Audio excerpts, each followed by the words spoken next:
Et si vous pouviez avoir un assistant intelligent qui bosse pour vous 24 heures sur 24 sans jamais se fatiguer? C'est exactement ce que permettent aujourd'hui les agents IA. Contrairement à un chatbot, un agent IA peut prendre des décisions, agir de manière autonome et s'adapter sur ce qui se passe autour de lui. Dans cette vidéo, je vais vous expliquer simplement ce qu'est un agent IA, pourquoi c'est une révolution pour les entreprises et je vais vous montrer comment en créer un vous-même étape par étape. Que vous soyez entrepreneur, marketeur ou dirigeant, ce que vous allez découvrir peut littéralement changer votre manière de travailler. On se retrouve sur un slide que j'ai mis en place pour vous expliquer ce qu'est un agent IA très simplement, sans être trop complexe dans le jargon, juste ce qu'il faut pour que vous puissiez comprendre comment ça fonctionne sans vous endormir. Alors pour commencer, on va comprendre la différence entre une IA de type LLM, donc un Large Language Model, qui est un modèle d'apprentissage automatique, mais capable directement de comprendre et de générer du texte, comme ChatGPT, Mistral, DeepSeek, Claude, etc., etc. Et la différence, justement, avec un agent IA. Donc, sur le slide, on peut voir que j'ai mis le mot LLM, donc comme je vous ai expliqué avec le logo de ChatGPT. Et qu'est-ce qui fait justement cet LLM? Il répond à des instructions, il n'effectue pas d'action autonome et il ne peut pas exécuter une tâche sans supervision. Par contre, l'agent IA, lui, qu'est-ce qu'il peut faire? Mais il peut tout faire de façon autonome et il suffit juste de le mettre en place. Alors, contrairement à ce qu'on imagine souvent, un agent IA, c'est bien plus simple qu'un chatbot. C'est un assistant intelligent qui est capable d'agir de manière autonome en fonction du contexte. Et voici justement quelques exemples que j'ai mis sur ce slide pour que vous puissiez comprendre ce qu'un agent IA peut faire. Alors, par exemple, ici, la première section que j'ai mis, c'est un agent IA secrétaire. Et donc, il peut faire quoi, cet agent IA? Il peut gérer des mails et tes rendez-vous. Il peut répondre automatiquement à des messages WhatsApp, mais il peut également servir de SAV, que ce soit en version textuelle ou en version vocale. Nous avons également, par exemple ici, l'agent IA Data Analyst. J'ai donné des noms pour que vous puissiez comprendre plus simplement dans quel domaine peut s'expertiser cet agent IA. Eh bien, l'agent IA Data Analyst, lui, il va fouiller dans tes fichiers Excel et Google Sheet, par exemple, pour analyser les données, générer des rapports clairs, rédiger des emails de synthèse ou encore mettre à jour des tableaux automatiquement avec les bonnes valeurs. Mais aussi, et c'est là que ça devient vraiment intéressant, c'est qu'il peut lire des fichiers de tes campagnes publicitaires Meta Ads, Google Ads, TikTok Ads, etc., etc. Et qu'est-ce qu'il va pouvoir faire? Il va pouvoir en tirer des insights. Alors, qu'est-ce que ça va servir? Il va pouvoir te proposer des pistes d'optimisation de tes campagnes publicitaires. Et là, ce qui est encore plus impressionnant, c'est qu'il va même pouvoir scaler automatiquement les ads en fonction de tes critères et de tes performances. On a également l'agent IA Growth Hacker. Lui, tu vas pouvoir l'utiliser comme un levier de croissance pour ton entreprise. Il va pouvoir classer et scorer tes leads. Il va pouvoir également rédiger et envoyer des calls d'email. Et il peut même gérer toutes les séquences de prospection. Donc, on est sur quelque chose de super intéressant et qui est recherché par de nombreuses entreprises. Et pour finir, on a un dernier exemple sur lequel j'ai mis un agent IA Content Manager. Donc, en gros, c'est ton assistant créatif. Il crée tes posts LinkedIn. Il peut générer des idées de contenu tous les jours. Il peut te rédiger des newsletters ou alors il peut encore optimiser ton SEO de façon continue. Alors bien sûr, comment ça fonctionne l'automatisation? On utilise une plateforme d'automatisation. Alors avant, on utilisait Make et Zapier, mais le problème avec ces plateformes, qu'est-ce que c'est?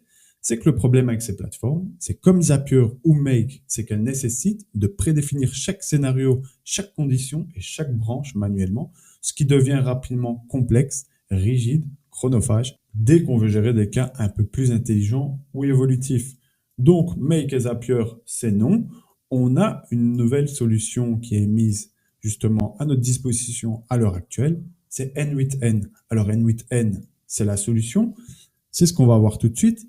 La solution de N8N, c'est de pouvoir intégrer directement une IA capable de raisonner, décider, agir seule, ce qui permet de créer des workflows intelligents, évolutifs et centralisés sans multiplier les branches ou les conditions manuellement. Alors N8N, c'est un grand oui pour son utilisation avec l'intelligence artificielle. Comme je vous ai expliqué dans l'intro, on est court, on va dans le vif du sujet directement. Comment il fonctionne l'agent IA en bref. On a une plateforme d'automatisation comme N8N. On connecte une API. Donc une API, c'est la clé, le token que vous allez pouvoir utiliser de votre LLM personnel. Ça peut être ChatGPT, ça peut être Mistral, ça peut être Claude, ça peut être DeepSeek. Et on va le connecter directement à des outils qui sont mis à disposition sur N8N. Donc là, vous pourrez connecter LinkedIn, Google Calendar, etc., etc.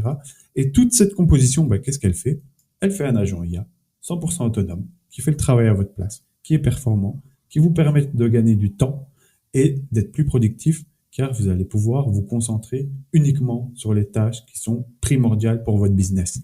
Alors avant qu'on passe à la suite de la vidéo et qu'on passe à la conception, si tu veux continuer à découvrir comment utiliser l'IA de façon concrète et stratégique, abonne-toi à cette chaîne, laisse un like, ça m'aide énormément à faire grandir mes projets et j'en suis plutôt ravi. Je te remercie et on passe à la suite. Alors, on est certainement au moment que vous attendez tous. Comment concevoir un agent IA? Comment comprendre le fonctionnement de N8N? Et justement, dans ce schéma, j'ai tout laissé en place, cet agent que j'ai créé. Alors, on aurait pu très certainement faire toutes les démarches ensemble, mais le but, c'est justement de me concentrer uniquement sur l'explication et non l'application. Mais de toute façon, rien ne changera parce que je vais vous montrer étape par étape comment est-ce que j'ai conçu tout cela. Donc, le but de cette automatisation, c'était d'activer mon automatisation à une certaine heure, mais en tout cas de façon récurrente, c'est-à-dire ici toutes les heures, d'aller consulter ma boîte Gmail, d'aller voir si j'ai des rendez-vous. Ensuite, on envoie directement ça sur autre chose qui permet de classifier justement les mails pour que l'automatisation puisse comprendre de quoi on parle. Tout cela connecté à OpenAI. Moi, pour ce cas-ci, j'ai utilisé OpenAI, mais vous pouvez utiliser tous les LLM, donc les chatbots, etc. que vous souhaitez. Et ensuite, toutes ces informations sont envoyées à l'AI Agent. Et là, on parle des vraies choses. Là, on parle d'une chose révolutionnaire, comme je vous ai expliqué. C'est que vous allez voir, on n'a plus besoin de faire 50 000 chemins pour faire une tâche précise. Alors, avant de passer à la suite, on va directement passer au début du workflow pour vous expliquer comment ça fonctionne. Alors, comment on commence la conception de notre agent? On commence toujours et toujours par un trigger. Un trigger, qu'est-ce que c'est et comment c'est référencé? Vous allez toujours voir un éclair à côté de l'icône qui permet d'être un trigger. Le trigger, c'est ce qui va permettre de faire comprendre à l'automatisation que c'est grâce à cela que c'est enclenché. En gros, trigger, traduction, enclenchement. Donc ici, pour cet exemple-là, j'ai mis un temps prédéfini sur lequel il doit s'activer. C'est-à-dire que j'ai pu choisir le temps. Donc moi ici, j'ai mis en heures. J'ai mis que toutes les heures, il doit aller consulter ma boîte Gmail. Mais vous pouvez très bien choisir un autre trigger. Comme par exemple ici, ce que je vais voir, c'est que je vais noter avec vous, hop, trigger. Donc ici, on a par exemple la possibilité d'activer un trigger par rapport à un Facebook. Vous pouvez également faire si vous recevez un email. Vous pouvez également le faire si jamais vous recevez par exemple une connexion à une certaine application. Vous pouvez le faire sur un tas de choses. En tout cas, ici dans ce logiciel d'automatisation, vous avez un tas énorme d'outils à utiliser. Mais pour que vous puissiez simplement comprendre, sans le trigger, vous ne pouvez pas concevoir votre agent, en tout cas votre automatisation. Donc vous devez toujours veiller à ce que la première étape soit conçue à partir d'un outil qui possède ce petit icône en forme d'éclair. Alors justement, comme je vous ai expliqué, moi le but c'est qu'il aille voir mes mails. Donc ce que j'ai fait, c'est que j'ai connecté mon compte Gmail directement à N8N et je lui ai donné une ressource. Donc la ressource, à quoi elle va permettre? Elle va permettre de faire comprendre à l'automatisation qu'elle doit aller voir un certain type de choses. Donc ici, par exemple, c'est les messages. Et donc l'opération, qu'est-ce que c'est? C'est d'aller voir Get Many. Donc Get Many, qu'est-ce que c'est? C'est d'aller voir tous les mails de ma boîte Gmail. Mais attention, vous pourriez vous dire, oui, mais il ne va pas aller voir tous les mails. J'en ai peut-être 20 000. Si vous ne triez pas votre boîte mail de façon quotidienne, elle est remplie comme un peu tout le monde. Mais on a déjà mis une limite de 50 lectures de mails. Et on peut rajouter les filtres. Et là, les filtres, c'est très important dans les automatisations. Vous avez la possibilité d'ajouter un filtre. Et dans ce filtre, il y a la possibilité également d'ajouter le read email. Alors, dans ce thread email, ce que ça va servir, c'est d'aller voir tous les emails qui n'ont pas été lus. Alors, à partir de ce moment-là, donc lui, ce qu'il fait, c'est qu'il va voir tous les mails qui n'ont pas été lus et on ajoute toujours un Johnson. Donc, le Johnson, qu'est-ce que c'est? C'est une chose qui permet de faire comprendre à l'automatisation ce qu'il doit faire. Alors, vous avez également par la suite, je vous montrerai, vous aurez la possibilité d'automatiser certains filtres, mais par exemple ici, ce que je lui ai dit, c'est que j'ai mis 2 crochets et je lui ai dit la date et le temps, puis le point now, donc maintenant, puis le petit point minus, donc ça c'est ce qui permet de faire comprendre à l'IA ce qu'on recherche, les heures, 1 heure. Et ensuite on continue le code tout simplement. Donc à quoi il va servir?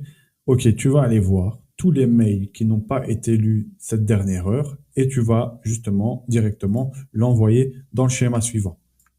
Alors, une fois qu'il sera passé justement à la suite du schéma, dont le text classifieur, à quoi ça sert? Ça permet de filtrer justement plusieurs catégories comme juste ici.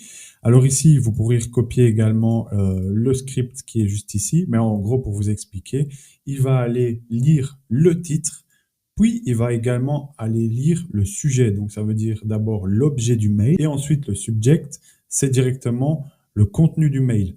Dans les catégories, vous avez ici 3 catégories dans lesquelles j'ai mis plusieurs choses.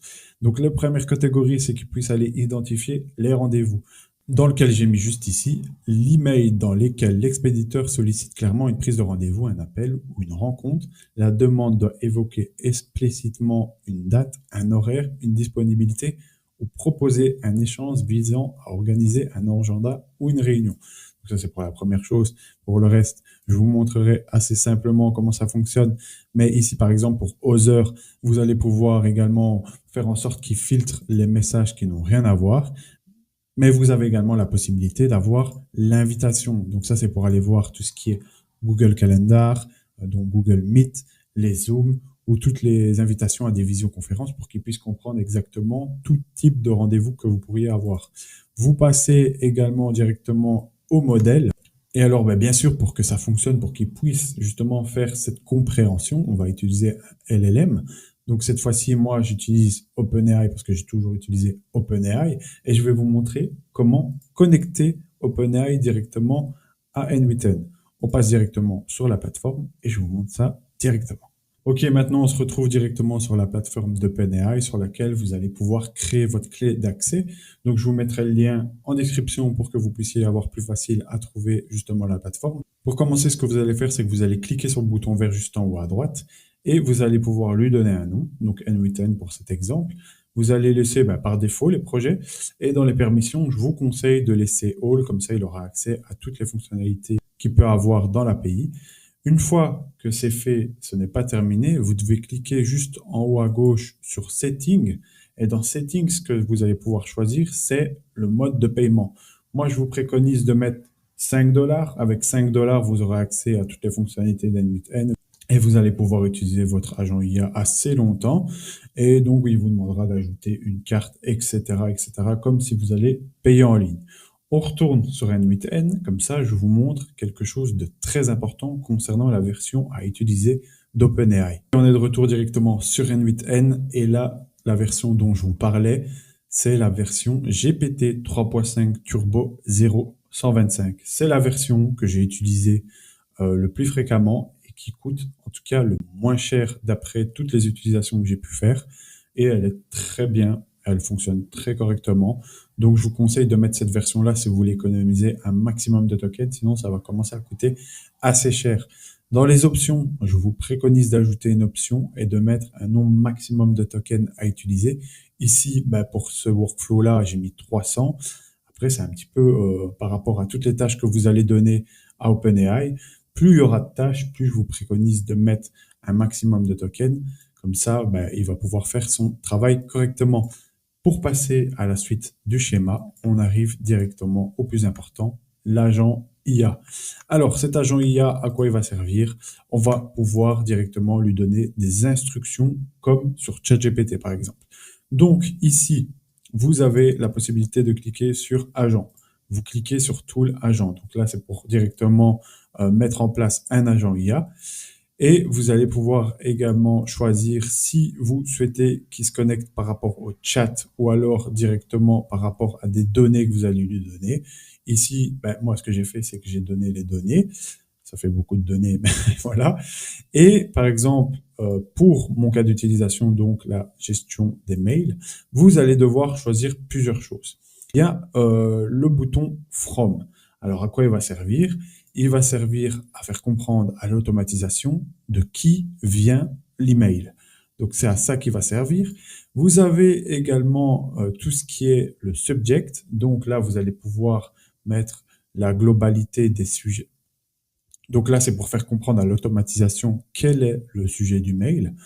Vous avez également la date. Vous devez également rajouter un code Johnson dans laquelle vous allez lui faire comprendre qu'il doit comprendre à quelle date ça a été envoyé et à qui ça a été envoyé. Donc, le Gmail to me, donc vers moi. Et également, vous rajoutez des traits et vous mettez le Johnson snippet.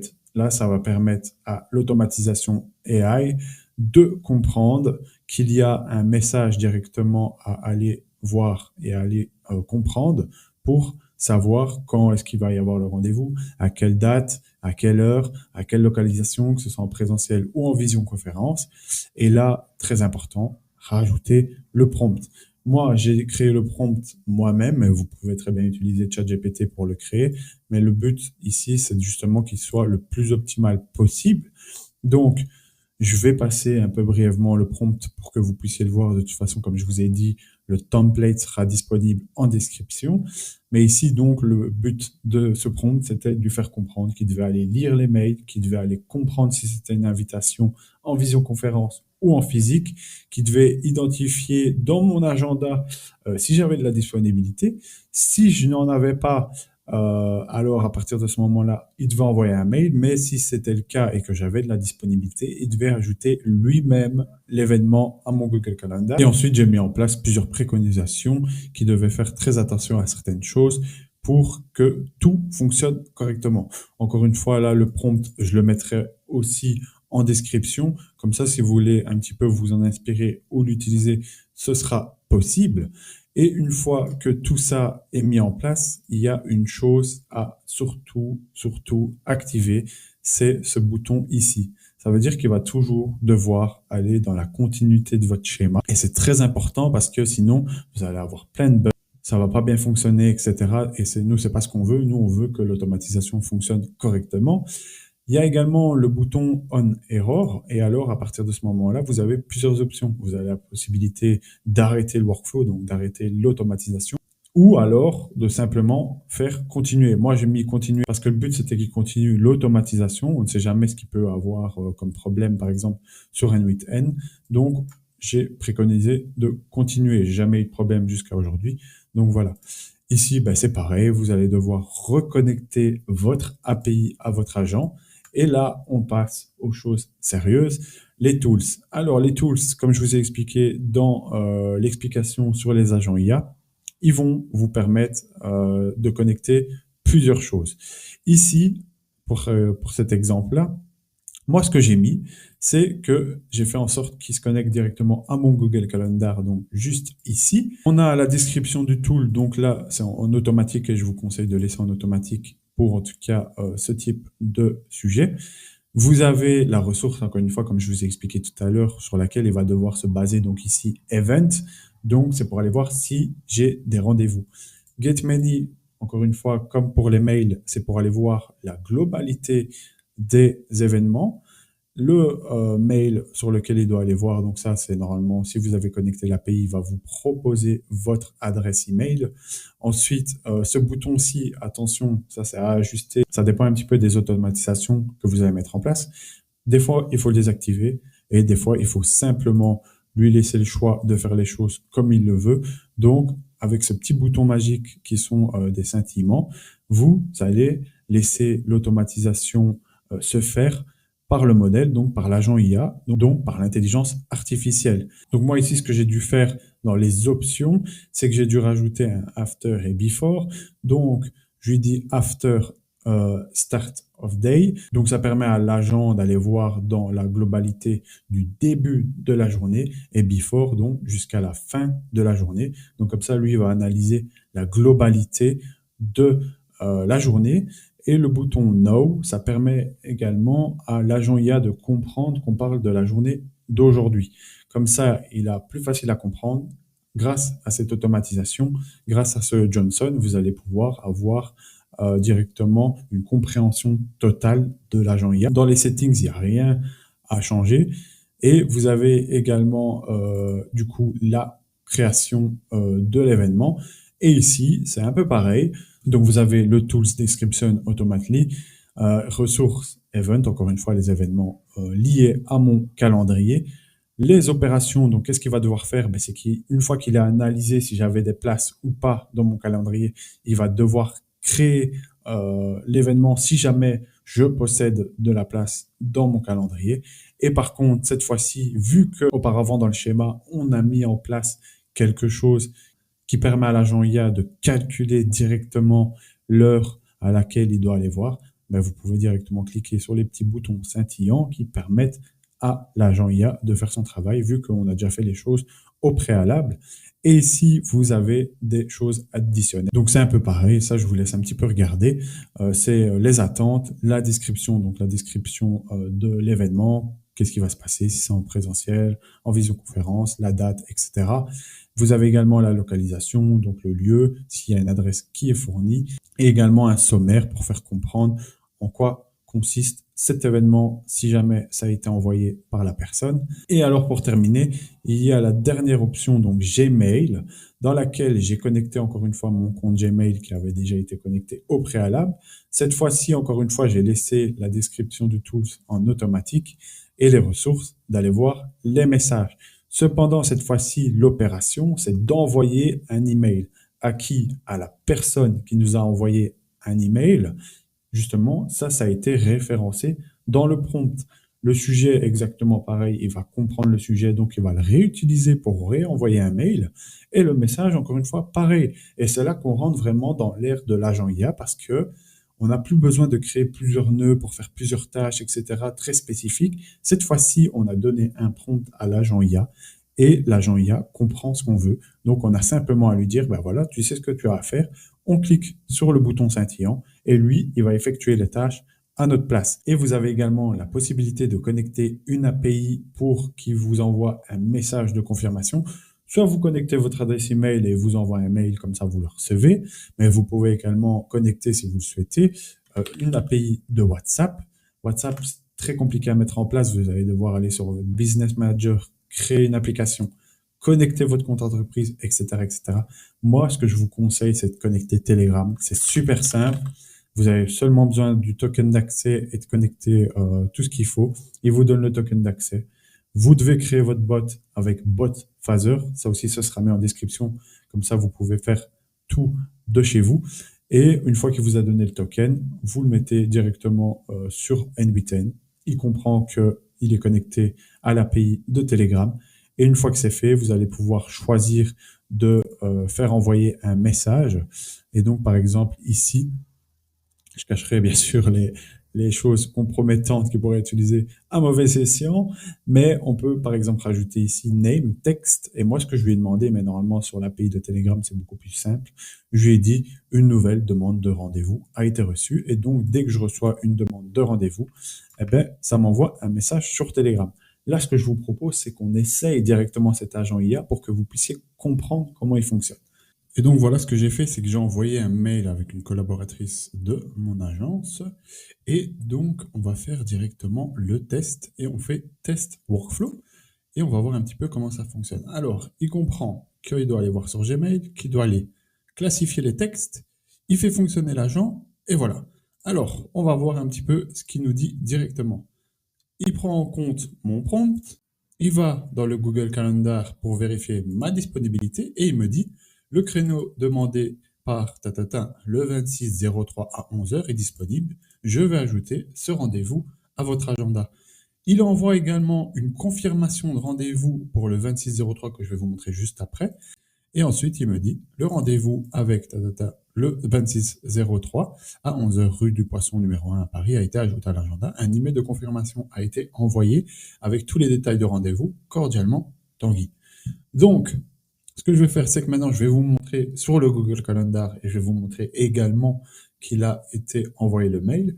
On se retrouve tout de suite sur le Google Calendar. Et donc, on se retrouve sur mon Google Calendar et on peut observer qu'il a bien mis en place le rendez-vous parce qu'à l'heure actuelle, je tourne la vidéo le 25 mars et il a compris que donc demain, le mercredi 26 mars à 11 heures, j'avais rendez-vous à la rue du Poisson à Paris avec la personne et il lui a envoyé également un lien d'invitation et on peut également aller voir sur les mails qu'il a envoyé. Bonjour, je vous confirme le rendez-vous demain à 11 heures au rue du Poisson, Paris, cordialement, Tanguy. Et alors ici, vous pouvez observer qu'il a été également mettre, cet email a été envoyé automatiquement par M8N. Pour faire simple, comment ça fonctionne pour retirer ce petit bouton-là, vous cliquez sur Gmail, vous cliquez également, je vais faire en même temps que vous, dans les options Add Option et vous demandez ce petit bouton-là et vous avez simplement à le décocher et il n'enverra plus d'email avec l'appellation N8N. Et c'est exactement pareil pour le reste du workflow. Si jamais j'ai un rendez-vous qui est déjà prévu, il va simplement faire en sorte que ils comprennent que j'ai déjà un rendez-vous et il va envoyer un mail au destinateur pour lui demander un autre créneau. Et à partir de ce moment-là, quand la personne aura répondu et aura renvoyé un autre créneau, elle va se réactiver donc l'heure d'après et elle aura compris. Et elle va ajouter automatiquement cet événement directement dans mon calendrier. Voilà, vous avez maintenant toutes les clés pour créer votre propre agent IA. Si ce genre de contenu vous a plu, pensez à vous abonner et à liker la vidéo et à activer la cloche des notifications. Ça m'aide énormément à faire grandir la chaîne et à continuer à partager des outils concrets comme celui-ci. Et si vous voulez aller plus loin ou carrément déléguer la création de votre agent IA personnalisé, j'ai mis un lien en description pour réserver un appel de 30 minutes qui est offert avec moi et on verra ensemble vos besoins, vos outils et on pourra concevoir un agent vraiment adapté à votre activité. À très vite pour la prochaine vidéo.